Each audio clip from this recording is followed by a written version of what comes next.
2020년 3월, 대한민국 전역에 코로나19 바이러스가 빠르게 확산되던 그 무렵, 서울 외곽의 한 중형 병원 7층 특별격리 병동에는 매일 밤 작은 기적 같은 일이 벌어지고 있었다.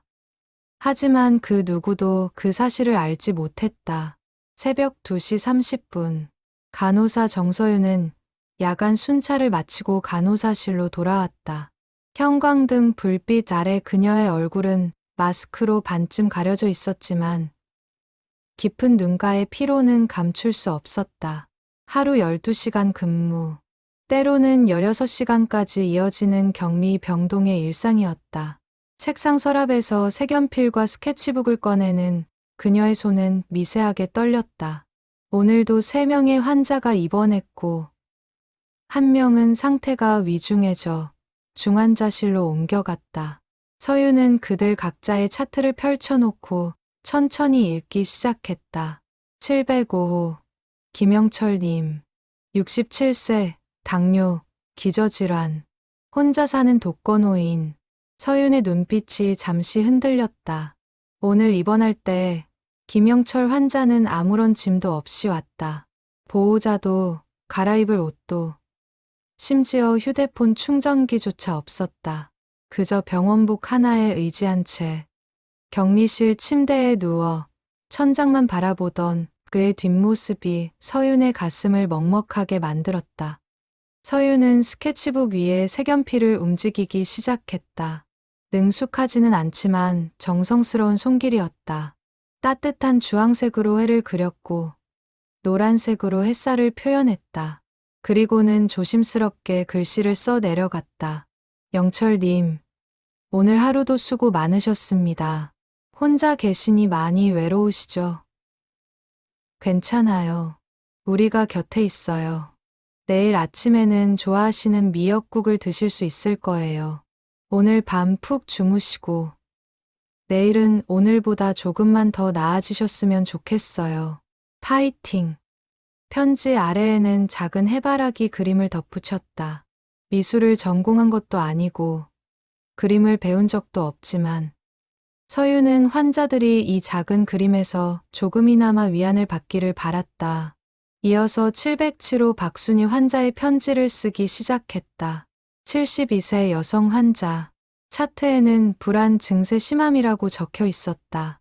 오늘 저녁 회진 때 박순희 환자는 계속해서 손을 떨며 내가 죽는 건 아니겠죠?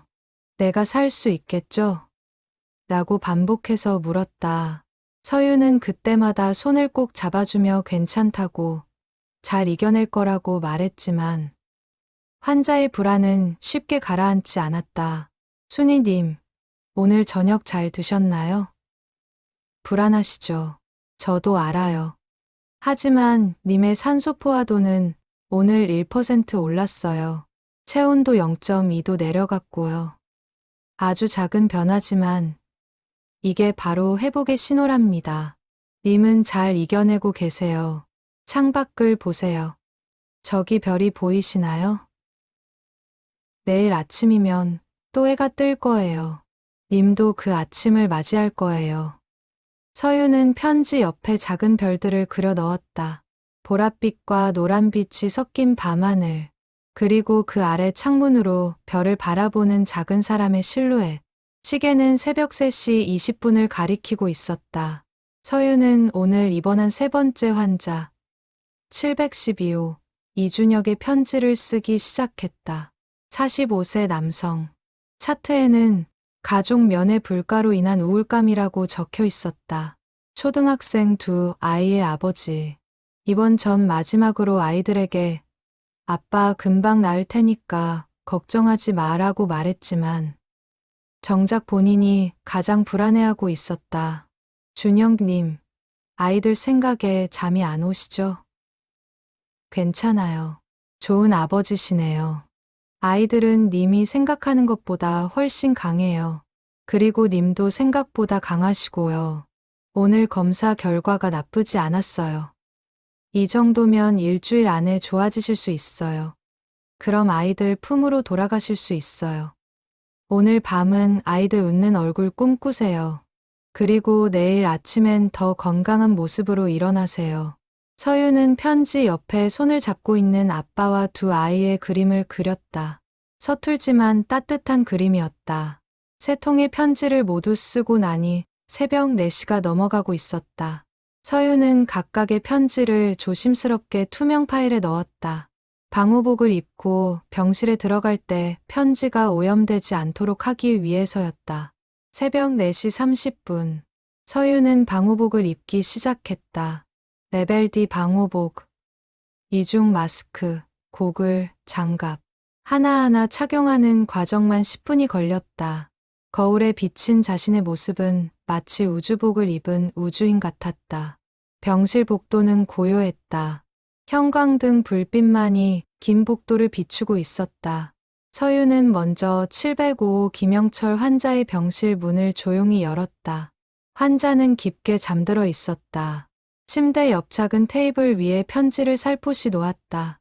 아침에 일어나면 가장 먼저 볼 수 있는 자리였다. 이어서 707호, 712호를 차례로 돌며 편지를 놓았다. 모든 일을 마치고 간호사실로 돌아왔을 때 동쪽 하늘이 희미하게 밝아오고 있었다. 서유는 의자에 앉아 잠시 눈을 감았다. 이것이 그녀의 일상이었다. 2020년 3월부터 시작된 그 누구도 알지 못하는 비밀스러운 일상. 사실 서윤이 이런 편지를 쓰기 시작한 것은 한 달 전의 일이었다. 첫 번째 편지의 주인공은 601호에 입원했던 78세 할머니 환자였다. 중증으로 입원했던 그 환자는 매일 밤 외롭다, 무섭다며 눈물을 흘렸다. 자식들은 면회조차 올 수 없었고 할머니는 홀로 격리실에서 죽음의 공포와 싸워야 했다. 서유는 그날 밤 처음으로 할머니에게 편지를 써서 아침 식사 트레이 위에 올려놓았다. 할머니, 혼자가 아니에요. 우리가 있어요. 나는 짧은 메시지와 함께 그날 오후 할머니의 산소 포화도가 급격히 올라갔다. 담당 의사도 놀랄 정도였다. 그리고 할머니는 해진 때마다 그 편지를 꼭 쥐고 있었다. 이 편지 때문에 힘이 났어요. 누군가 나를 지켜보고 있다는 게 느껴졌어요. 그 할머니는 일주일 후 완치되어 퇴원했다. 퇴원하면서 간호사들에게 감사 인사를 했지만 편지를 쓴 사람이 누구인지는 끝내 알지 못했다. 서유는 자신이 쓴 편지라고 밝히지 않았다. 그냥 누군가의 작은 응원이 환자에게 힘이 되었다면 그것으로 충분했다. 그 이후로 서유는 매일 밤 신규 입원 환자들에게 편지를 쓰기 시작했다. 처음에는 하루 한두 통이었지만 코로나 환자가 늘어나면서 어떤 날은 5통, 많을 때는 7통까지 써야 했다. 그녀의 수면 시간은 하루 34시간으로 줄어들었지만 이상하게도 그 시간이 그녀를 더 깨어있게 만들었다. 새벽 5시, 서유는 간호사실 창문으로 떠오르는 해를 바라보았다. 주황빛 아침 햇살이 병원 건물을 물들이고 있었다. 저 햇살이 격리 병실 창문을 통해 환자들에게도 닿기를, 그리고 침대 옆 테이블 위에 편지를 따뜻하게 비춰주기를 바랐다. 오늘도 모두 이겨내실 거예요. 서유는 작게 중얼거렸다. 그리고 다시 차트를 펼쳤다. 오늘 오후에 입원할 예정인 환자들의 명단이었다. 오늘 밤에도 그녀는 편지를 쓸 것이다. 아무도 모르게 조용히, 하지만 진심을 담아서. 격리병동 7층의 긴 복도, 그 복도 끝에 있는 작은 간호사실, 그곳에서 매일 밤 작은 기적이 씌어지고 있었다. 펜 하나, 색연필 몇 자루, 그리고 한 간호사의 따뜻한 마음으로. 아침 7시, 705호 김영철은 눈을 떴다. 익숙하지 않은 병실 천장이 눈에 들어왔다. 온몸이 무겁고 숨 쉬는 것조차 힘들었다. 67년을 살아오면서 이렇게 무력한 느낌은 처음이었다. 고개를 돌려 창문을 바라보려는 순간 침대 옆 테이블 위에 놓인 알록달록한 종이가 눈에 들어왔다. 김영철은 천천히 손을 뻗어 그것을 집어들었다. 투명 파일 안에 든 편지였다. 손편지. 그것도 그림까지 그려진 편지. 김영철은 오랜만에 받아보는 손편지를 천천히 읽기 시작했다. 영철님, 오늘 하루도 수고 많으셨습니다. 글씨는 삐뚤빠뚤했다. 그림은 서툴렀다. 하지만 그 안에 담긴 진심만큼은 똑바로 전해졌다.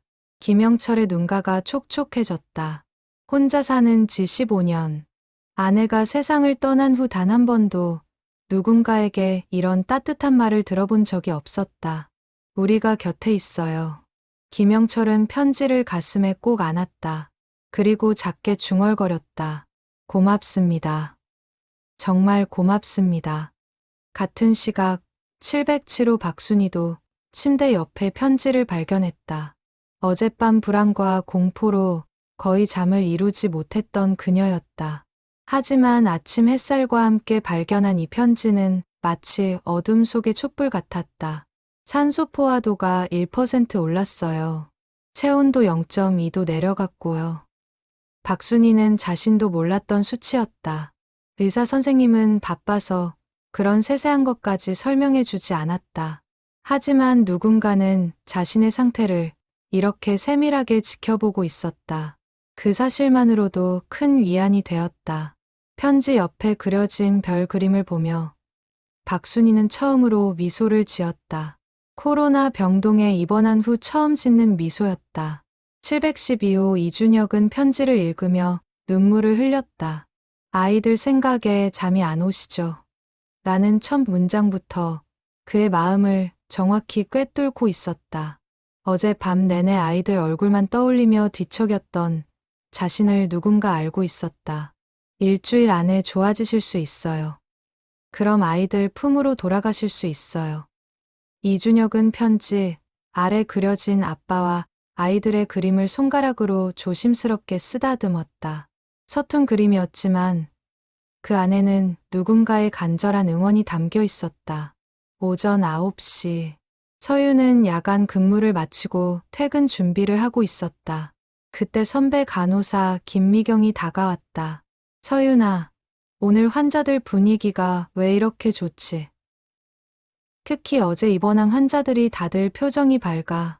서윤은 아무렇지 않게 대답했다. 그래요? 오늘 날씨가 좋아서 그런가 봐요. 그게 아니라.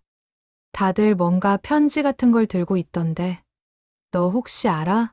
저도 잘 모르겠어요. 저는 그냥 일만 했는걸요. 서유는 자연스럽게 화제를 돌렸다.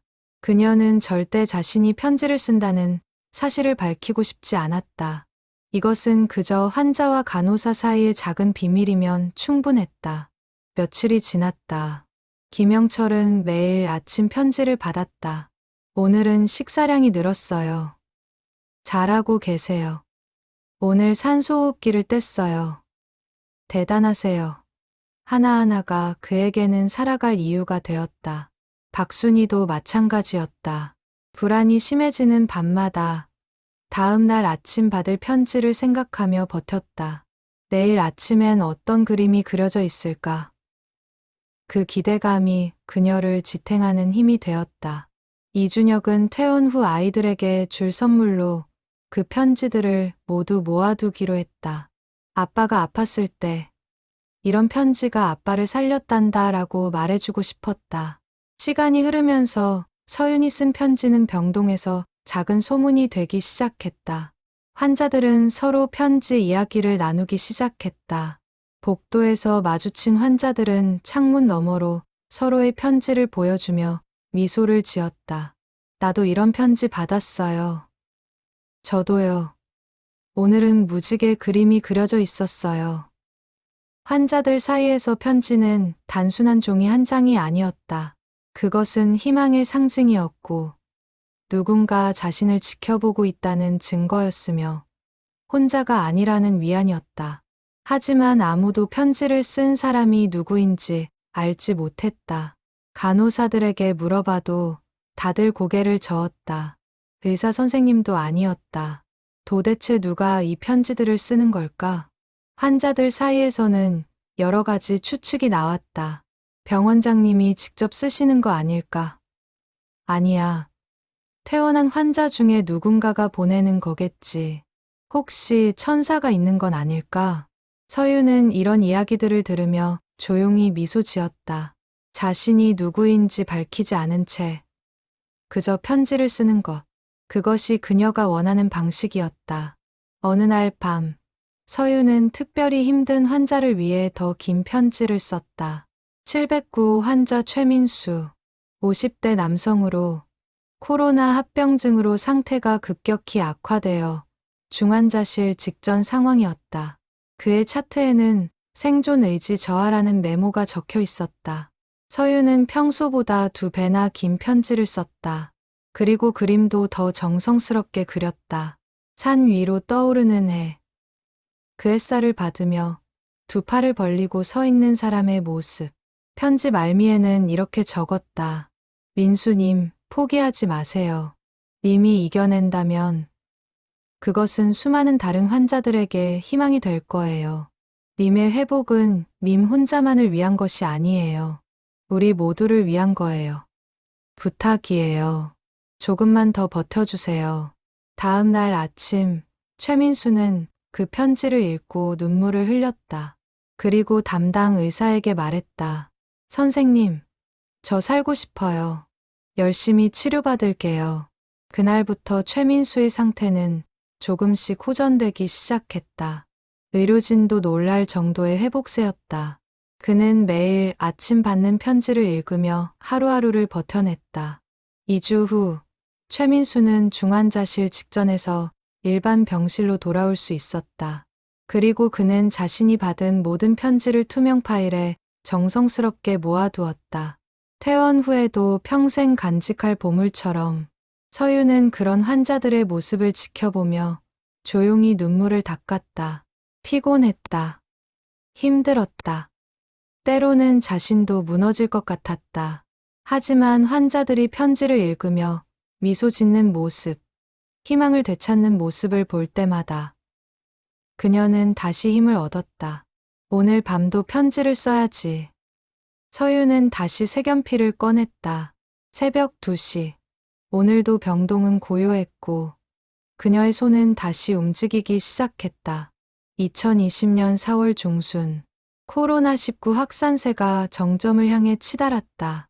서윤이 근무하는 7층 격리 병동은 순식간에 만실이 되었다. 침대마다 환자가 누워 있었고 간호사들의 근무 시간은 더욱 길어졌다. 서윤의 편지도 하루 평균 6통에서 9통으로 늘어났다. 새벽 2시에 시작해서 5시가 되어도 끝나지 않는 날이 많았다. 수면 시간은 하루 2시간으로 줄어들었다. 눈 밑에는 깊은 다크서클이 생겼고 손목에는 반복적인 글쓰기로 인한 통증이 찾아왔다. 그럼에도 서유는 편지 쓰기를 멈추지 않았다. 아니, 멈출 수 없었다. 환자들이 그 편지를 얼마나 기다리는지, 편지가 그들에게 얼마나 큰 힘이 되는지 너무나 잘 알고 있었기 때문이다. 어느 날 밤, 서유는 특별히 어려운 편지를 써야 했다. 714호 환자, 83세 할아버지 장기환, 코로나와 폐렴 합병증으로 상태가 극도로 악화된 환자였다. 담당 의사는 이미 보호자에게 최악의 상황을 준비하라고 통보한 상태였다. 서유는 장기환 환자의 차트를 오래도록 바라보았다. 무슨 말을 써야 할까? 희망을 이야기해야 할까? 아니면 다른 위로를 전해야 할까? 한참을 고민하던 서유는 천천히 펜을 들었다. 기환 할아버지, 오늘 하루도 정말 힘드셨죠? 할아버지가 얼마나 용감하게 싸우고 계신지 우리는 알고 있어요.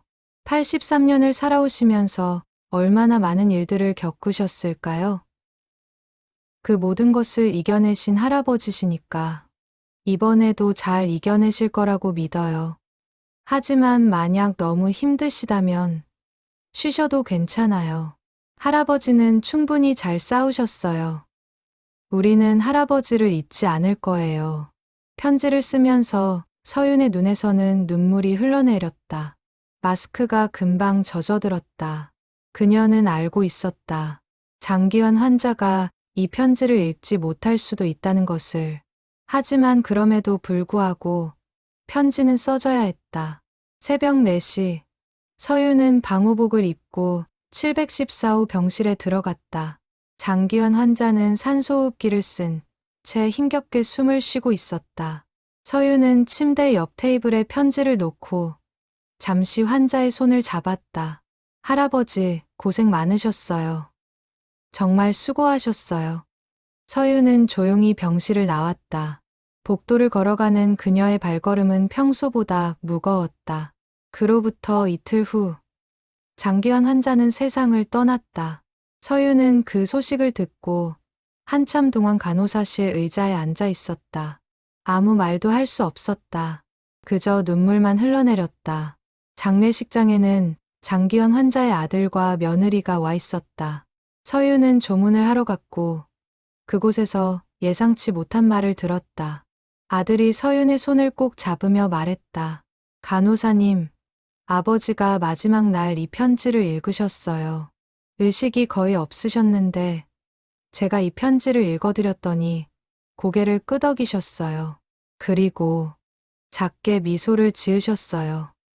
이 편지 쓰신 분이 누군지는 모르겠지만 정말 감사드린다고 전해주세요. 아버지의 마지막이 외롭지 않았어요. 아들은 투명 파일에 고이 넣어둔 편지를 서윤에게 보여주었다. 서윤이 그날 밤 써준 바로 그 편지였다. 서윤은 눈물을 참지 못하고 고개를 숙였다. 죄송합니다. 제가 더 잘 돌봐드렸어야 하는데. 아니에요. 충분히 잘해주셨어요. 이 편지가 그 증거예요. 서윤은 장례식장을 나오면서 생각했다. 자신의 편지가 환자를 살리지는 못했지만 적어도 그 마지막 순간을 조금이나마 따뜻하게 만들어줄 수 있었다는 것에 그것만으로도 의미가 있었다. 하지만 그날 이후 서윤은 한동안 편지를 쓸 수 없었다. 손이 떨렸다. 펜을 잡으면 장기환 환자의 얼굴이 떠올랐다. 내 편지가 무슨 소용이 있나. 결국 환자는 떠났는데 그런 생각이 머릿속을 맴돌았다. 일주일 동안 서윤은 편지를 쓰지 않았다. 그저 기계적으로 업무만 수행했다. 환자들을 돌보고 차트를 작성하고 약을 나눠주고 그뿐이었다. 그러던 어느 날 퇴원하는 환자 한 명이 서윤을 찾아왔다. 705호에 입원했던 김영철 환자였다. 한 달간의 투병 끝에 완치 판정을 받고 퇴원하는 날이었다. 간호사님, 이거 받아주세요. 김영철은 작은 봉투를 내밀었다. 서윤이 열어보니 안에는 손편지가 들어 있었다.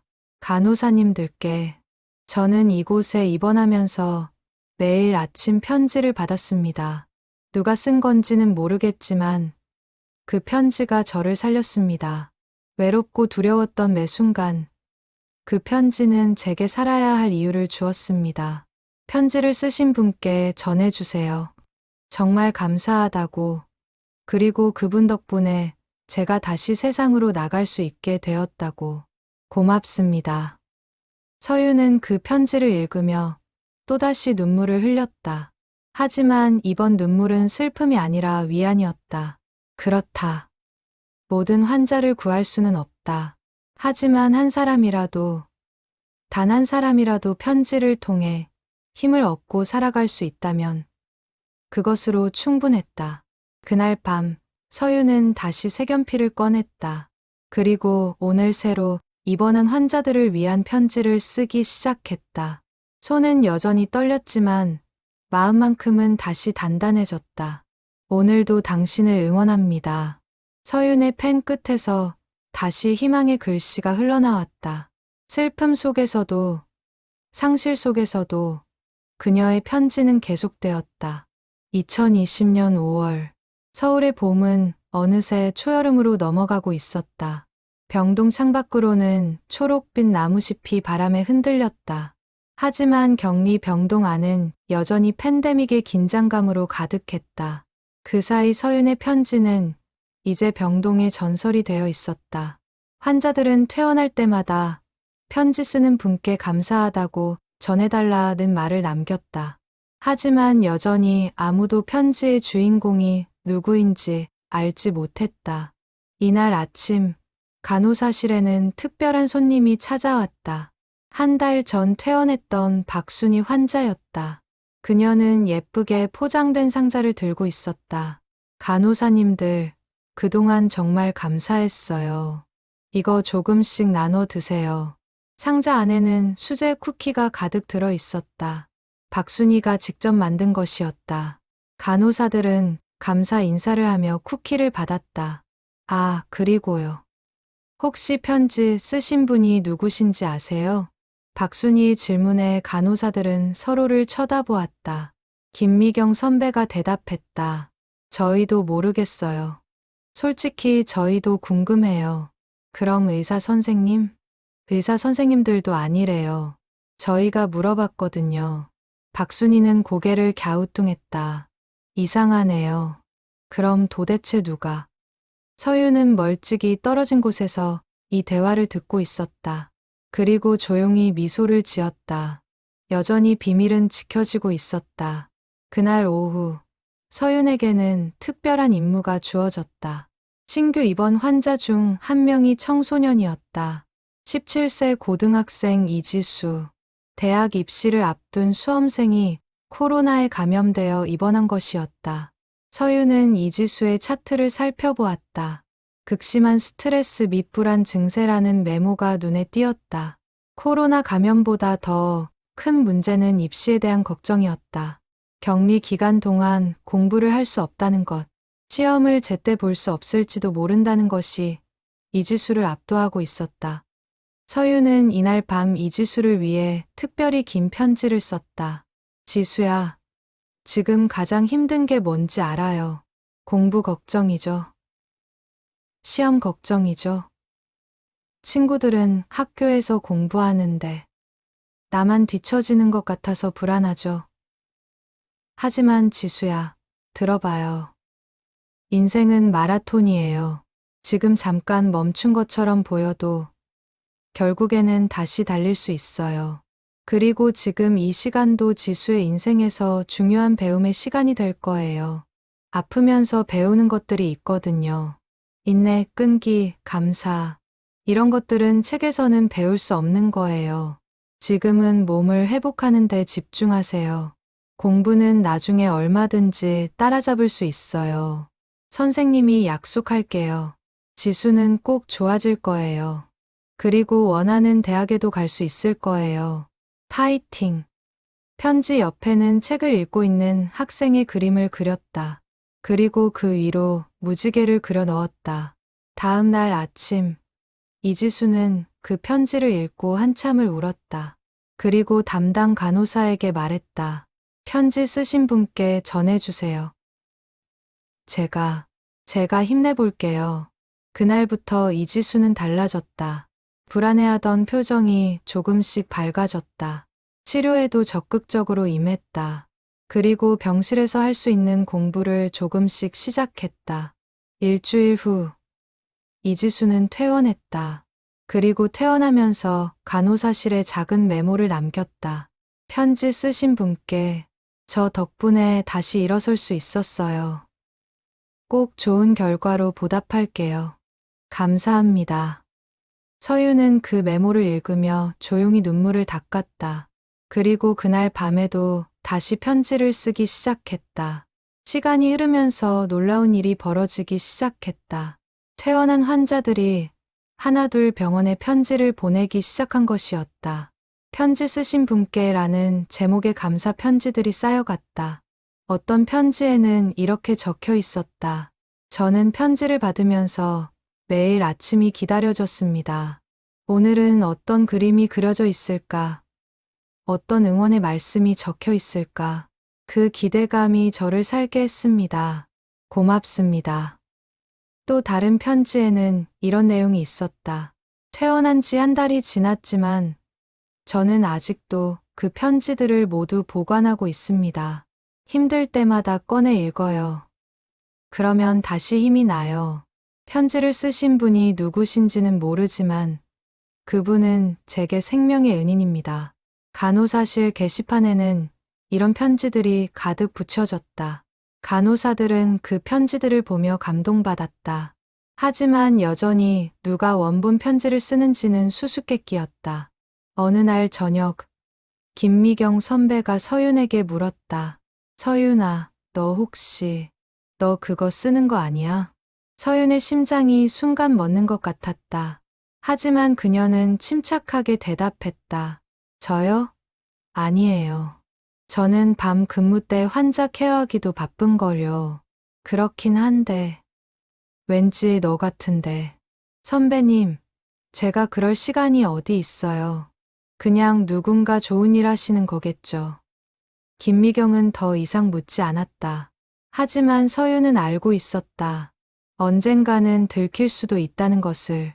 하지만 그때까지는 이 비밀을 지키고 싶었다. 그날 밤, 서윤은 유난히 많은 편지를 써야 했다. 신규 입원 환자가 8명이나 되었기 때문이다. 새벽 2시부터 시작해서 5시 30분까지 쉬지 않고 편지를 썼다. 손목은 욱신거렸고 눈은 제대로 떠지지 않았다. 하지만 서윤은 멈추지 않았다. 한 통 정성스럽게 편지를 썼다. 각자의 상황에 맞는 응원을, 각자에게 필요한 위로를 담아서 마지막 편지를 다 쓰고 나서 서윤은 잠시 창밖을 바라보았다. 동쪽 하늘이 붉게 물들고 있었다. 새로운 하루가 시작되고 있었다. 오늘도 모두 힘내세요. 서윤은 작게 중얼거리고는 방호복을 입기 시작했다. 오늘도 8개의 병실을 돌며 편지를 놓아야 했다. 그리고 내일 밤에도, 모레 밤에도 그녀의 손은 계속해서 움직일 것이었다. 격리 병동 7층. 그곳에서 희망은 조용히, 하지만 확실하게 확산되고 있었다. 2020년 6월 초, 장마가 시작되려는 시기였다. 하늘은 잔뜩 찌푸려 있었고, 병원 창문에는 빗방울이 하나둘 떨어지기 시작했다. 서윤은 이날도 평소처럼 야간 근무를 시작했다. 오후 7시부터 다음날 오전 7시까지 12시간. 이제는 익숙해진 시간이었다. 환자들의 활력 징후를 체크하고 약을 나눠주고 차트를 정리했다.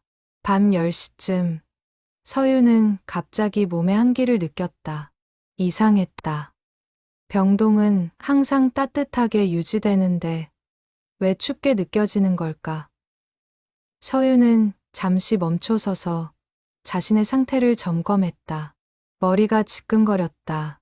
온몸이 나른했다. 그리고 열이 있는 것 같았다. 설마.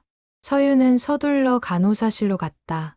체온계로 체온을 재보니 37.8도. 미열이었다.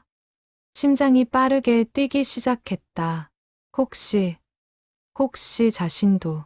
서윤아, 괜찮아? 얼굴이 안 좋은데. 김미경 선배가 걱정스러운 눈빛으로 물었다. 선배님, 저 열이 좀 있는 것 같아요. 뭐, 얼마나? 37.8도요. 김미경의 얼굴이 굳어졌다. 코로나 의심 증상이었다. 즉시 검사를 받아야 했다. 당장 검사 받아. 그리고 오늘 근무는 끝. 집에 가서 쉬어. 하지만 환자들은 우리가 케어할게. 너 먼저 챙겨야지. 서윤은 황급히 검사를 받았다. PCR 검사. 결과는 내일 오후에 나온다고 했다. 서윤은 떨리는 마음으로 집으로 돌아왔다. 좁은 원룸. 혼자 사는 공간이었다. 침대에 누웠지만 잠이 오지 않았다. 온갖 생각이 머릿속을 스쳐 지나갔다. 만약 양성이라면 환자들에게 전염시킨 건 아닐까? 동료들은? 지금까지 편지를 쓰던 그 일들은? 다음 날 오후 3시 전화벨이 울렸다. 병원에서 걸려온 전화였다. 정서윤 간호사님, 검사 결과 양성으로 나왔습니다. 즉시 격리에 들어가셔야 합니다. 전화를 끊은 서윤은 한참 동안 그 자리에 멈춰 있었다. 믿을 수 없었다. 자신이 코로나에 걸렸다는 사실이. 그날 저녁 서유는 자신이 그토록 많은 환자를 돌보던 그 병원, 그 격리 병동에 환자로 입원했다. 아이러니한 상황이었다. 간호사가 환자가 되다니. 병실 번호는 718호. 서유는 병원복을 입고 침대에 누웠다. 천장을 바라보며 생각했다. 그동안 환자들이 바라보던 게 이 천장이구나. 이렇게 외롭고 무서운 기분이었구나. 증상은 빠르게 악화되었다. 고열, 기침, 호흡 곤란. 서유는 산소호흡기를 착용해야 했다. 밤이 되자 더욱 불안감이 밀려왔다. 혼자 격리된 병실에서 느끼는 고독감은 상상 이상이었다. 아, 그래서 환자들이 그렇게 편지를 기다렸구나. 서유는 그제야 환자들의 마음을 진정으로 이해할 수 있었다. 희망이 필요했다. 누군가의 따뜻한 말 한마디가 필요했다. 혼자가 아니라는 확신이 필요했다. 다음 날 아침, 서유는 침대 옆 테이블 위에 놓인 편지를 발견했다. 투명 파일에 든 낯익은 형태의 편지. 하지만 글씨는 자신의 것이 아니었다. 서윤 선생님께 그동안 수고 많으셨어요. 이제는 선생님이 쉴 차례예요. 우리가 선생님을 돌볼게요. 걱정하지 마세요. 선생님도 곧 좋아지실 거예요. 선생님이 그토록 많은 환자들에게 희망을 주셨으니 이제는 그 희망이 선생님께 돌아갈 차례예요. 편지 아래에는 해바라기 그림이 그려져 있었다. 서툴지만 정성스러운 그림. 서윤의 그림체와 비슷했다. 서윤은 편지를 읽으며 눈물을 흘렸다. 동료 간호사들이 자신의 방식을 따라 편지를 써준 것이었다. 그들은 알고 있었다. 서윤이 편지를 쓰던 사람이라는 것을. 하지만 아무 말 없이 지켜봐 주었고 이제는 같은 방식으로 서윤을 위로하고 있었다. 며칠 후 또 다른 편지가 왔다. 이번에는 퇴원했던 환자들로부터였다. 서윤 간호사님, 편지 쓰신 분이 선생님이라는 걸 이제 알았어요. 선생님이 저희를 살리셨어요. 이제는 선생님이 힘내실 차례예요. 파이팅! 김영철, 박순희, 이준혁, 최민수. 서윤이 돌봤던 모든 환자들이 편지를 보내왔다. 병원에서 환자들에게 연락했고 환자들은 기꺼이 응원의 메시지를 보낸 것이었다. 서윤은 그 편지들을 하나하나 읽으며 울고 웃었다. 자신이 준 작은 희망이 이렇게 큰 사랑으로 돌아올 줄은 몰랐다. 고마워요. 정말 고마워요. 일주일이 지났다. 서윤의 상태는 조금씩 호전되었다. 매일 아침 받는 편지들이 큰 힘이 되었다. 동료들의 편지, 환자들의 편지, 그리고 낯선 사람들의 응원까지. 서윤의 이야기가 병원 내부에 알려지면서 다른 부서 직원들도 편지를 보내왔다. 7층 격리병동의 천사 간호사님, 힘내세요. 편지로 환자들을 살린 간호사님, 이번에는 우리가 선생님을 응원합니다. 서윤은 그 편지들을 모두 소중히 간직했다. 그리고 생각했다. 아, 내가 준 사랑이 이렇게 돌아오는구나. 이게 바로 희망의 순환이구나. 2주 후 서윤은 완치 판정을 받았다. 퇴원하는 날 간호사들이 모두 나와서 박수로 맞아주었다. 서윤아, 수고했어. 이제 다시 우리랑 일하자. 서윤은 눈물을 흘리며 고개를 끄덕였다. 그리고 다짐했다. 다시 건강해지면 다시 편지를 쓰겠다고. 더 많은 환자들에게 희망을 전하겠다고. 격리 기간 동안 서윤은 깨달았다.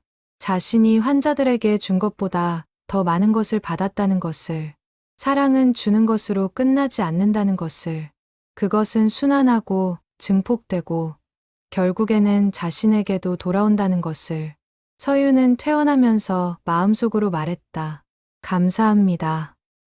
여러분 덕분에 제가 살았어요. 이제 제가 다시 여러분을 살릴 차례예요. 2020년 7월, 서윤은 2주간의 휴식 끝에 다시 병동으로 복귀했다. 격리 병동 7층. 그녀가 그토록 그리워하던 공간이었다. 동료들은 따뜻하게 그녀를 맞아주었고 환자들은 편지 간호사가 돌아왔다며 반가워했다. 이제 서윤의 비밀은 더 이상 비밀이 아니었다. 병원 직원들 모두가 그녀가 편지를 쓰던 사람이라는 것을 알게 되었다. 하지만 놀랍게도 아무도 그것을 문제 삼지 않았다. 오히려 응원하고 격려했다. 원장은 서윤을 개인적으로 불러 이렇게 말했다. 정 간호사, 그동안 고생 많았어요. 당신이 한 일은 의료행위 그 이상이었어요. 환자들의 마음을 치료한 거예요. 앞으로도 계속해 주세요. 병원이 전폭적으로 지원하겠습니다. 서윤은 고개를 숙여 인사했다. 그리고 그날 밤부터 다시 편지를 쓰기 시작했다. 하지만 예전과 달라진 점이 하나 있었다. 이제 서윤은 혼자가 아니었다. 다른 간호사들도 함께 편지를 쓰기 시작한 것이었다. 김미경 선배는 서윤에게 이렇게 말했다. 나도 편지 써볼까 해. 너 혼자 하기엔 환자가 너무 많잖아. 나도 도와줄게. 선배님. 그리고 후배들도 관심 있대. 다들 내가 한 일 보고 감동받았거든. 우리 팀으로 하면 어때? 서윤은 감격스러웠다. 그렇게 해서 희망편지팀이 만들어졌다. 간호사 5명이 모여 매일 밤 환자들에게 편지를 쓰는 팀이었다. 이제 편지는 더욱 다양해졌다. 서윤의 따뜻한 격려, 미경의 유머러스한 응원, 신입 간호사 은지의 귀여운 그림들, 각자의 스타일로 환자들에게 희망을 전했다. 환자들의 반응도 더욱 뜨거워졌다. 어떤 환자는 이렇게 말했다. 오늘 편지는 누가 쓴 건지 알 것 같아요. 이 그림체는 은지 간호사님이죠? 맞춰보는 재미도 쏠쏠하네요. 어제는 미경 선배님 편지였고 오늘은 서윤 선생님 편지 같아요. 편지는 단순한 위로를 넘어서 환자들의 작은 즐거움이 되었다. 매일 아침 어떤 편지가 올까 기대하는 것. 그것이 하루를 시작하는 동력이 되었다. 어느 날 특별한 환자가 입원했다. 722호 환자, 29세 여성 강민지, 임신 7개월인 산모였다. 코로나에 감염된 임산부, 상황은 심각했다. 강민지는 극도로 불안해했다. 자신의 건강보다 뱃속 아기가 걱정이었다. 아기, 우리 아기는 괜찮을까요? 제발 아기만은 무사했으면. 서윤은 강민지의 손을 꼭 잡았다. 걱정하지 마세요. 우리가 최선을 다할게요. 엄마가 잘 이겨내야 아기도 건강하게 태어날 수 있어요. 그날 밤, 서윤은 강민지를 위한 특별한 편지를 썼다.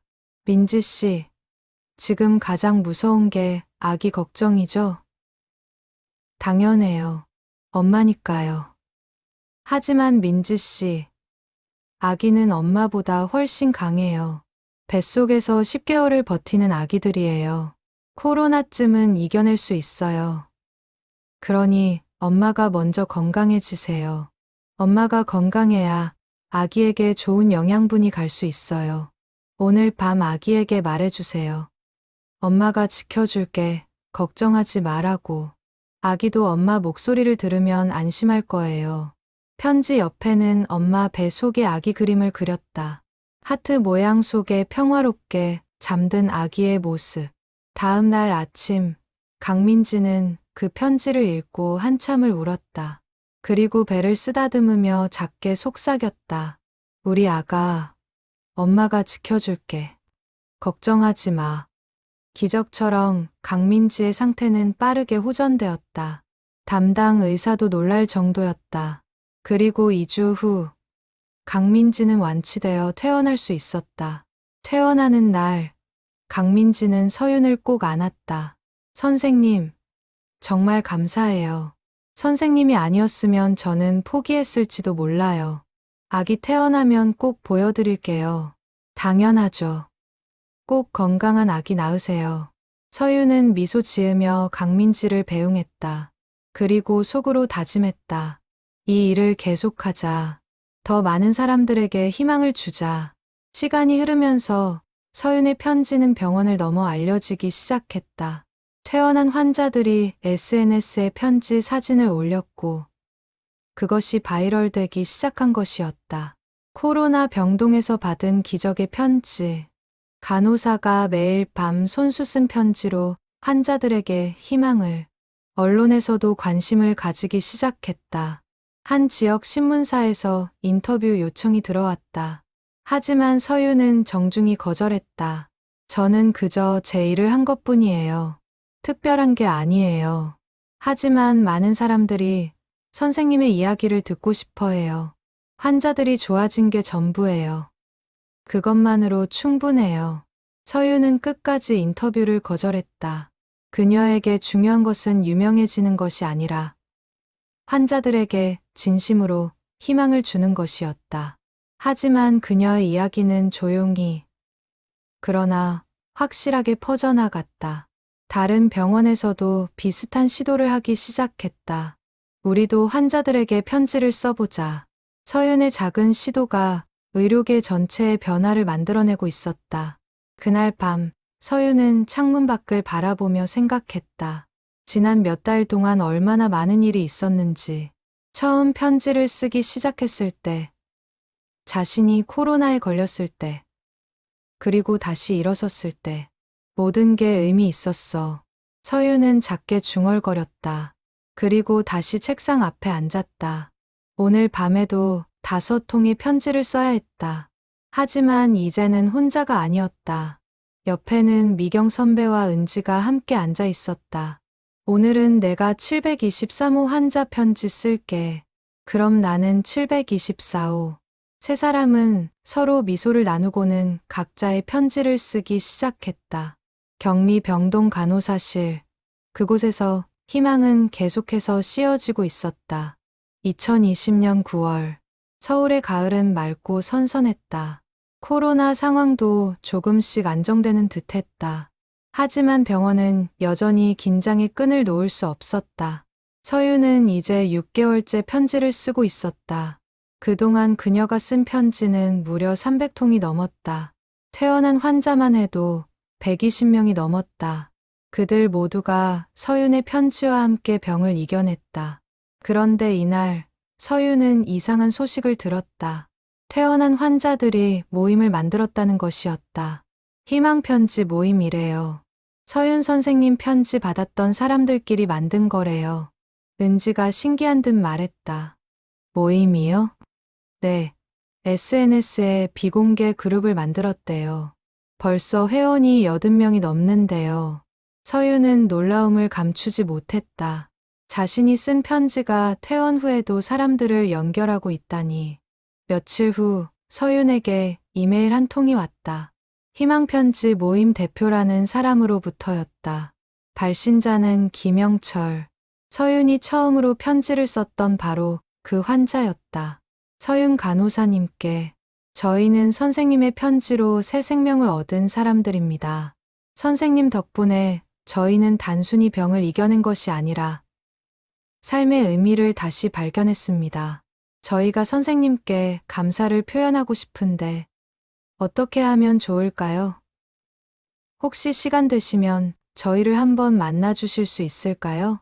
서윤은 한참을 고민했다. 만나야 할까? 하지만 결국 그녀는 정중히 거절하는 답장을 보냈다. 감사하지만 저는 그저 제 일을 한 것뿐입니다. 여러분이 건강하게 지내시는 것만으로 충분합니다. 하지만 김영철은 포기하지 않았다. 며칠 후 다시 이메일이 왔다. 선생님, 저희가 선생님을 유명하게 만들려는 게 아닙니다. 그냥 고맙다는 말을 직접 전하고 싶을 뿐입니다. 선생님이 원하신다면 조용히 아무도 모르게 만날 수도 있습니다. 부탁드립니다. 서윤은 그 간절함에 마음이 움직였다. 그리고 결국 짧은 만남을 허락했다. 10월 첫째 주 일요일. 서윤은 병원 근처 작은 카페에서 희망편지 모임 대표들을 만났다. 김영철, 박순희, 이준혁, 최민수, 그리고 몇 명의 다른 환자들. 그들은 서윤을 보자마자 눈물을 흘렸다. 선생님, 정말 감사합니다. 선생님 덕분에 제가 살았어요. 서윤도 눈물을 참을 수 없었다. 환자복을 입고 힘들어하던 그들이 이제는 건강한 모습으로 자신 앞에 앉아 있었다. 김영철이 먼저 입을 열었다. 선생님, 저희가 모임을 만든 이유가 있어요. 선생님이 우리에게 주신 희망을 이제 우리가 다른 사람들에게 주고 싶어요. 다른 사람들에게요? 네. 지금도 코로나로 힘들어하는 사람들이 많잖아요. 저희가 직접 겪었으니까 그들에게 희망을 줄 수 있을 것 같아요. 박순이가 이어서 말했다. 저희도 편지를 쓰려고 해요. 지금 입원해 있는 환자들에게. 선생님처럼요. 서윤은 깊이 감동했다. 자신이 심은 희망의 씨앗이 이렇게 자라나고 있었다. 좋은 생각이에요. 여러분의 경험이 큰 힘이 될 거예요. 그날 이후 희망편지 모임은 본격적으로 활동을 시작했다. 회원들은 각자 병원에 입원한 환자들에게 편지를 쓰기 시작했다. 저도 코로나를 이겨냈습니다. 당신도 할 수 있어요 라는 메시지와 함께 서윤의 병원뿐 아니라 다른 병원 환자들에게도 편지를 보냈다. SNS를 통해 연락이 닿은 환자, 가족들에게 편지를 전달했다. 작은 희망의 네트워크가 만들어지고 있었다. 하지만 희망편지 모임은 여기서 그치지 않았다. 그들은 더 큰 계획을 세우고 있었다. 바로 서윤을 위한 감사 이벤트였다. 김영철은 회원들에게 제안했다. 우리 모두 모여서 서윤 선생님께 감사를 표현하는 건 어떨까요? 조용히. 하지만 진심을 담아서. 좋아요. 언제 할까요? 연말쯤 어떨까요? 그때쯤이면 회원도 더 늘어날 테고 서윤 선생님께 미리 말씀드려야 하지 않을까요? 아니요. 깜짝 이벤트로 하는 게 좋을 것 같아요. 선생님이 거절하실 수도 있으니까. 그렇게 비밀 계획이 시작되었다. 희망편지 모임 회원들은 SNS를 통해 더 많은 퇴원 환자들을 찾기 시작했다. 서윤 간호사님 편지 받으신 분 계세요? 하나둘 사람들이 모였다. 80명이었던 회원은 곧 100명을 넘어섰다. 서윤이 지난 6개월 동안 편지를 썼던 거의 모든 환자가 모임에 가입했다. 그들은 각자가 받았던 편지를 공유했고 서윤에 대한 이야기를 나눴다. 저는 가장 힘들 때 이 편지를 받았어요. 정말 살아갈 이유를 찾았어요. 저도요. 이 편지가 없었으면 포기했을 거예요. 회원들은 조용히 준비를 진행했다. 장소 선정, 현수막 제작, 꽃다발 준비, 모두 자발적으로 이루어졌다. 한편 서윤은 이 모든 것을 전혀 모르고 있었다. 그녀는 여전히 매일 밤 편지를 쓰고 환자들을 돌보고 그저 자신의 일을 묵묵히 해나가고 있었다. 11월 중순 희망편지 모임 회원수는 115명이 되었다. 거의 모든 퇴원 환자가 모인 것이었다. 그들은 디데이를 12월 15일로 정했다. 서윤이 처음 편지를 쓰기 시작한 지 정확히 9개월이 되는 날이었다. 김영철은 모든 회원에게 메시지를 보냈다. 여러분, 그날 우리 모두 병원 앞에 모입시다. 그리고 서윤 선생님께 우리의 마음을 전합시다. 선생님이 우리를 살렸듯이 이제는 우리가 선생님에게 힘을 드릴 차례입니다. 회원들은 하나같이 답했다. 꼭 가겠습니다. 절대 빠지지 않을게요. 비밀 계획은 착착 진행되고 있었다. 그리고 디데이가 다가오고 있었다. 2020년 12월 15일 화요일. 하늘은 맑게 개어 있었고 겨울 햇살이 따스하게 내리쬐고 있었다. 서윤은 평소와 다름없이 야간 근무를 마치고 오전 7시에 퇴근 준비를 하고 있었다. 오늘도 고생했어, 서윤아. 선배님도요. 내일 봐요. 서윤은 간호사실을 나와 엘리베이터로 향했다. 피곤했지만 마음은 편안했다.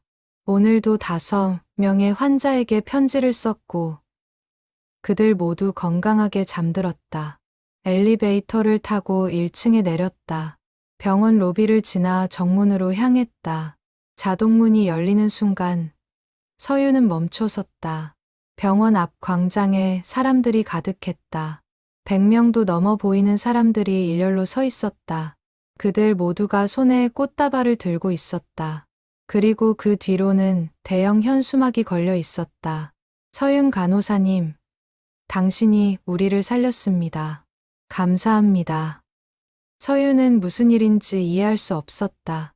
꿈을 꾸는 것일까? 그녀는 천천히 앞으로 걸어갔다. 사람들 속에서 익숙한 얼굴들이 보였다. 김영철, 박순희, 이준혁, 최민수, 강민지. 그녀가 돌봤던 모든 환자들이 그곳에 있었다. 김영철이 앞으로 나왔다. 서윤 간호사님, 저희는 선생님의 편지로 새 생명을 얻은 사람들입니다. 오늘 이 자리에는 115명의 환자와 가족들이 모였습니다. 모두 선생님께 감사를 드리러 왔습니다. 서윤의 눈에서 눈물이 흘러내리기 시작했다. 손이 떨렸다. 다리에 힘이 풀렸다. 박순희가 이어서 말했다. 선생님, 선생님의 편지는 단순한 종이가 아니었어요. 그것은 희망이었고, 생명이었고, 사랑이었어요. 이준혁이 큰 꽃다발을 서윤에게 건넸다. 선생님 덕분에 저는 아이들 품으로 돌아갈 수 있었어요. 우리 아이들도 선생님께 인사하고 싶대요. 이준혁의 뒤에서 두 아이가 나왔다. 초등학생 정도 되어 보이는 아이들이었다. 아이들은 서윤에게 달려와 안겼다. 간호사 선생님, 우리 아빠 살려주셔서 고마워요. 서윤은 아이들을 안으며 참았던 눈물을 터뜨렸다. 어깨가 흔들렸다. 소리내어 울었다. 최민수가 다가왔다. 선생님, 저는 포기하려고 했어요. 하지만 선생님의 편지가 저를 다시 일으켜 세웠어요. 저 이제 결혼했어요. 선생님 덕분에 새로운 삶을 시작할 수 있었어요. 최민수 옆에는 젊은 여성이 서 있었다. 그의 아내였다. 그들은 함께 서윤에게 고개를 숙여 인사했다. 강민지도 나왔다. 그녀의 품에는 생후 3개월 된 아기가 안겨 있었다. 선생님, 제 아들이에요. 이름은 희망이라고 지었어요. 선생님이 주신 희망을 잊지 않기 위해서요. 서윤은 아기를 조심스럽게 안아보았다. 아기는 평화롭게 잠들어 있었다. 뱃속에서 코로나를 이겨낸 기적의 아기. 고마워요. 정말 고마워요. 서윤은 반복해서 말했다. 다른 말이 나오지 않았다. 그저 감사함 뿐이었다. 환자들은 하나씩 앞으로 나와 서윤에게 꽃을 건넸다. 그리고 각자의 이야기를 짧게 들려주었다. 선생님 편지 덕분에 우울증을 이겨냈어요. 선생님 편지를 읽고 삶의 의미를 다시 찾았어요. 선생님 편지는 제 보물이에요. 평생 간직할 거예요. 115명의 환자와 가족들. 그들 모두가 서윤 앞을 지나갔다. 꽃다발은 점점 쌓여갔고 서윤의 눈물도 계속해서 흘러내렸다. 마지막으로 김영철이 다시 앞으로 나왔다. 서윤 간호사님, 저희가 준비한 게 하나 더 있습니다. 김영철의 신호에 따라 사람들이 일제히 투명 파일을 꺼냈다. 각자가 받았던 편지였다. 115명의 손에 든 115통의 편지. 선생님이 우리에게 주신 이 편지들, 저희는 평생 잊지 않을 겁니다. 이 편지들은 우리 삶의 증거이고 선생님의 사랑의 증거입니다. 사람들은 일제히 편지를 가슴에 안았다. 그리고 조용히, 하지만 진심을 담아 말했다. 감사합니다. 서윤 간호사님. 그 목소리는 겨울하늘에 울려 퍼졌다. 병원 건물 안에서 지켜보던 다른 직원들도 눈물을 흘렸다. 지나가던 행인들도 발걸음을 멈추고 그 장면을 지켜보았다. 서윤은 더 이상 서 있을 수 없었다. 그 자리에 주저앉아 얼굴을 두 손으로 가렸다. 그리고 울었다. 기쁨의 눈물, 감사의 눈물, 사랑의 눈물. 환자들이 서윤을 둘러쌌다. 그리고 함께 울었다. 의사도, 간호사도, 환자도, 가족도 없었다. 그곳에는 그저 서로를 사랑하는 사람들만 있었다. 한참 후 서유는 천천히 일어났다. 붉어진 눈으로 사람들을 바라보았다. 여러분, 제가 드릴 수 있는 건 편지 한 장뿐이었는데 이렇게 큰 사랑으로 돌려주시다니. 서윤의 목소리가 떨렸다. 저야말로 감사해요. 여러분 덕분에 제가 이 일을 계속할 수 있었어요. 여러분이 건강해지는 모습을 보면서 저도 힘을 얻었어요. 정말, 정말 고마워요. 김영철이 다가와 서윤의 손을 잡았다. 선생님, 우리는 평생 선생님을 잊지 않을 겁니다. 그리고 선생님이 우리에게 주신 희망을 우리도 다른 사람들에게 나눠줄 겁니다. 그것이 선생님께 보답하는 길이라고 생각해요. 서유는 고개를 끄덕였다. 그리고 환하게 웃었다.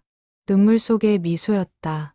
그날 오후 이 이야기는 SNS를 통해 급속도로 퍼져나갔다. 코로나 병동 간호사에게 115명의 환자가 보낸 감사. 영상과 사진이 공유되었고 수많은 사람들이 감동의 댓글을 달았다. 이게 진짜 의료의 본질이네요. 눈물이 멈추지 않아요. 서윤 간호사님, 존경합니다. 하지만 서윤은 이 모든 관심에도 불구하고 변하지 않았다. 그날 밤에도 그녀는 병동으로 출근했고 평소처럼 환자들을 돌보았으며 새벽 2시에는 다시 편지를 쓰기 시작했다. 오늘도 당신을 응원합니다. 그녀의 손은 여전히 움직이고 있었다. 12월 15일의 감사 이벤트 이후 서윤의 이야기는 전국적인 화제가 되었다. 언론에서 앞다투어 취재 요청을 했고 방송사에서는 인터뷰를 요청했다. 하지만 서윤은 모든 것을 정중히 거절했다. 저는 특별한 일을 한 게 아니에요. 그냥 제 일을 했을 뿐이에요. 대신 그녀가 한 일은 희망편지 모임을 공식적으로 지원하는 것이었다. 김영철과 회원들이 다른 환자들에게도 편지를 쓰고 싶어 한다는 것을 알고 서윤은 그들에게 자신의 노하우를 전수했다. 2021년 1월 희망편지 모임은 정식 비영리 단체로 등록되었다. 이름은 희망편지 재단. 목적은 단 하나, 코로나 환자들에게 희망의 편지를 전하는 것이었다. 김영철이 대표를 맡았고 박순희, 이준혁, 최민수가 이사진으로 합류했다. 그들은 전국의 병원에 연락하여 편지 쓰기 봉사를 제안했다. 저희는 코로나를 직접 겪은 사람들입니다. 같은 고통을 겪는 환자들에게 희망을 주고 싶습니다. 처음에는 몇몇 병원만 응답했지만 점차 참여 병원이 늘어났다. 서울, 부산, 대구, 광주, 전국의 주요 병원들이 희망편지 재단의 활동을 받아들였다. 서윤은 재단의 자문위원으로 활동하며 편지 쓰기 교육을 담당했다. 매주 토요일 재단 회원들이 모이면 서윤은 이렇게 가르쳤다. 편지는 화려할 필요가 없어요. 진심만 담으면 돼요. 환자의 이름을 불러주고 그들의 상황을 이해하고 있다는 걸 보여주고 작은 회복의 신호에도 함께 기뻐해 주세요. 재단 회원들은 열심히 배웠다. 그리고 각자가 받았던 그 따뜻함을 다른 환자들에게 전하기 시작했다. 놀라운 일이 벌어졌다. 재단이 편지를 보낸 환자들의 회복률이 눈에 띄게 높아진 것이었다. 의학적 치료와 함께 정서적 지원이 더해지자 환자들의 면역력과 회복 의지가 강화되었다. 한 대학 병원에서는 이를 연구 주제로 삼았다. 정서적 지원이 코로나 환자의 회복에 미치는 영향. 연구 결과는 놀라웠다. 편지를 받은 환자 그룹은 받지 않은 그룹에 비해 평균 입원 기간이 20% 단축되었고 우울 및 불안 지수가 40% 낮았다. 이 연구 결과가 의학 저널에 실렸고 희망편지 재단의 활동은 의료계에서도 인정받기 시작했다. 2021년 3월 보건복지부에서 서윤에게 연락이 왔다. 정서윤 간호사님, 저희가 국가 차원의 코로나 환자 심리 지원 프로그램을 만들려고 합니다. 간호사님의 경험을 바탕으로 전국 병원에 적용하고 싶은데 도와주실 수 있으신가요? 서윤은 잠시 고민했다. 그리고 대답했다. 제가 할 수 있는 일이라면 기꺼이 돕겠습니다. 하지만 한 가지 조건이 있어요. 말씀하세요. 이것이 형식적인 프로그램이 되지 않았으면 좋겠어요. 진심이 담긴 프로그램이어야 해요. 물론입니다. 그래서 간호사님께 부탁드리는 겁니다. 그렇게 서윤은 국가 프로그램의 자문위원이 되었다. 하지만 그녀는 여전히 병동 간호사로 일했다. 프로그램 회의는 주말에 참석했고 평일에는 환자들을 돌보며 편지를 썼다. 한편 희망편지, 재단의 활동은 계속 확대되었다. 이제는 코로나 환자뿐 아니라 장기 입원 환자, 말기 암 환자, 우울증 환자들에게까지 편지를 보내기 시작했다. 강민지는 산후 우울증을 겪는 산모들을 위한 희망 엄마 편지 프로그램을 시작했다. 자신의 경험을 바탕으로 출산 후 힘들어하는 엄마들에게 위로의 편지를 보냈다. 이준혁은 아동 환자들을 위한 희망 아빠 편지 프로그램을 만들었다. 아이들의 눈높이에 맞춰 그림과 이야기가 가득한 편지를 보냈다. 최민수는 암 환자들을 위한 프로그램을 담당했다. 저도 죽음 앞에서 두려웠습니다. 하지만 희망을 포기하지 않았습니다. 라는 메시지를 전했다. 재단의 회원수는 어느새 500명을 넘어섰다. 단순히 편지를 받았던 환자들뿐 아니라 이 활동에 감동받은 일반인들도 자원봉사자로 참여하기 시작했다. 서윤은 이 모든 변화를 지켜보며 감동했다.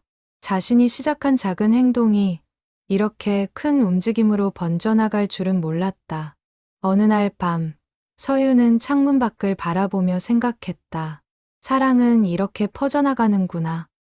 한 사람에게서 시작된 작은 사랑이 10사람에게, 100사람에게, 1000사람에게. 그녀는 다시 책상 앞에 앉았다. 오늘도 내 통에 편지를 써야 했다. 하지만 이제는 혼자가 아니었다. 전국의 500명이 함께 편지를 쓰고 있었다. 서윤은 펜을 들었다. 그리고 첫 줄을 쓰기 시작했다. 당신은 혼자가 아닙니다. 우리가 함께 있습니다. 2021년 12월 서윤이 첫 편지를 쓴 지 정확히 1년이 지났다. 그동안 세상은 많이 변했다. 백신이 보급되었고 코로나 상황도 조금씩 안정되어 갔다. 하지만 여전히 많은 사람들이 병과 싸우고 있었고 희망편지, 재단의 활동도 계속되었다. 이날 서윤의 병원에서는 특별한 행사가 열렸다. 희망편지 1주년 기념식이었다. 병원 강당에는 300명이 넘는 사람들이 모였다. 서윤이 돌봤던 환자들, 희망편지, 재단 회원들, 병원 직원들, 그리고 언론사 기자들까지. 김영철이 무대에 올라 말했다. 1년 전, 한 간호사가 쓴 작은 편지 한 장이 우리의 삶을 바꿨습니다. 그 편지는 단순한 종이가 아니었습니다. 그것은 생명이었고, 희망이었고, 사랑이었습니다. 오늘 우리는 그 시작을 기념하고, 앞으로도 이 사랑을 계속 이어가겠다고 다짐하는 자리입니다. 박순희가 이어서 발표했다. 지난 1년간 희망편지, 재단은 전국 87개 병원에 총 12,000통의 편지를 보냈습니다. 그리고 그 편지를 받은 환자들 중 92%가 편지가 회복에 큰 도움이 되었다고 응답했습니다. 숫자로는 표현할 수 없는 것들도 많았다. 편지를 받고 다시 삶의 의지를 찾은 사람들, 우울증에서 벗어난 사람들, 가족과 화해한 사람들, 새로운 꿈을 꾸기 시작한 사람들. 이준혁이 무대에 올라 영상을 틀었다. 전국에서 보내온 감사 메시지 영상이었다. 희망편지 덕분에 제가 살았습니다. 편지를 읽으며 매일 아침 희망을 얻었어요. 이 편지는 제 인생의 전환점이 되었습니다. 영상이 끝나자 강당은 조용해졌다. 많은 사람들이 눈물을 흘리고 있었다. 마지막으로 서윤이 무대에 올랐다. 그녀는 준비한 원고가 있었지만 잠시 망설이다가 원고를 내려놓았다. 그리고 진심을 담아 말했다. 1년 전, 저는 그저 환자들에게 작은 위로를 주고 싶었습니다. 외로워 보이는 환자들, 무서워하는 환자들, 희망을 잃은 환자들, 그들에게 당신은 혼자가 아니에요 라고 말해주고 싶었습니다. 서윤의 목소리가 떨렸다. 하지만 결국 제가 더 많이 받았어요. 여러분이 보여준 회복의 모습, 감사의 마음, 그리고 이렇게 사랑을 다른 사람에게 나눠주는 모습. 제가 드린 것보다 훨씬 더 큰 선물을 받았습니다. 서윤은 잠시 멈췄다. 그리고 강당에 모인 사람들을 천천히 둘러보았다. 저는 이제 알아요. 사랑은 주는 것으로 끝나지 않는다는 것을. 사랑은 순환한다는 것을. 한 사람이 시작한 작은 사랑이 10사람에게, 100사람에게, 1000사람에게 퍼져나간다는 것을. 강당에서는 박수가 터져 나왔다. 서윤은 눈물을 닦으며 계속 말했다. 여러분, 우리 계속합시다. 편지를 쓰고, 희망을 나누고, 사랑을 전합시다. 우리 한 사람 한 사람이 누군가에게는 희망이 될 수 있어요. 우리 모두가 서로의 빛이 될 수 있어요. 강당은 기립박수로 가득 찼다. 사람들은 일어서서 박수를 쳤고, 서로를 안았다. 의사와 간호사, 환자와 가족, 자원봉사자와 후원자, 모두가 하나가 되는 순간이었다. 행사가 끝난 후, 서윤은 조용히 병동으로 올라갔다. 오늘도 야간 근무가 기다리고 있었다. 7층 격리 병동. 이제는 코로나 전담 병동이 아니라 일반 병동으로 전환되었지만 여전히 환자들은 있었다. 간호사실에 들어서니 책상 위에 새 환자 차트가 놓여 있었다. 오늘 입원한 환자 3명. 서윤은 차트를 펼쳐 읽기 시작했다. 801호, 이민호님, 35세, 교통사고로 입원. 서윤은 색연필과 스케치북을 꺼냈다.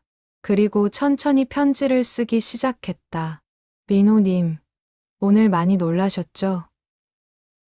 갑작스러운 사고에 당황스러우시겠어요. 하지만 괜찮아요. 우리가 곁에 있어요. 민호님의 회복을 위해 최선을 다할게요. 펜 끝에서 따뜻한 글씨가 흘러나왔다. 1년 전과 똑같은 모습이었다.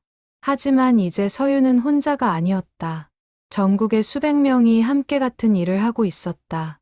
창밖으로 눈이 내리기 시작했다. 하얀 눈송이가 조용히 내려앉았다. 서윤은 잠시 창밖을 바라보다가 다시 편지로 시선을 돌렸다. 오늘도 당신을 응원합니다. 그녀의 손은 멈추지 않았다. 그리고 이 손은 앞으로도 계속 움직일 것이었다. 환자가 있는 한, 아픈 사람이 있는 한, 희망이 필요한 사람이 있는 한. 새벽 2시. 서윤은 3통의 편지를 모두 마쳤다. 그리고 방호복을 입고 병실을 돌며 편지를 놓았다. 환자들은 모두 깊은 잠에 빠져 있었다. 내일 아침 그들이 일어나면 침대 옆 테이블 위에서 이 편지를 발견할 것이었다. 그리고 그 편지는 또 다시 누군가에게 희망이 될 것이었다. 작은 글씨 하나하나가, 서툰 그림 한 장 한 장이, 따뜻한 마음, 한 조각 한 조각이 모여서 거대한 사랑의 강을 이룰 것이었다. 서윤은 간호사실로 돌아와 창밖을 바라보았다. 동쪽 하늘이 서서히 밝아오고 있었다. 새로운 하루가 시작되고 있었다. 오늘도, 내일도, 우리는 계속할 거예요. 서윤은 작게 중얼거렸다. 그리고 미소 지었다. 피곤했지만 행복했다. 힘들었지만 보람찼다. 이것이 바로 자신이 선택한 길이었고, 앞으로도 계속 걸어갈 길이었다. 격리 병동 7층. 그곳에서 희망은 끝나지 않고 계속되고 있었다. 한 간호사의 작은 손길에서 시작된 희망이 이제는 수천 명의 손을 통해 전국으로, 세상으로 퍼져나가고 있었다. 그리고 그 희망은 영원히 계속될 것이었다.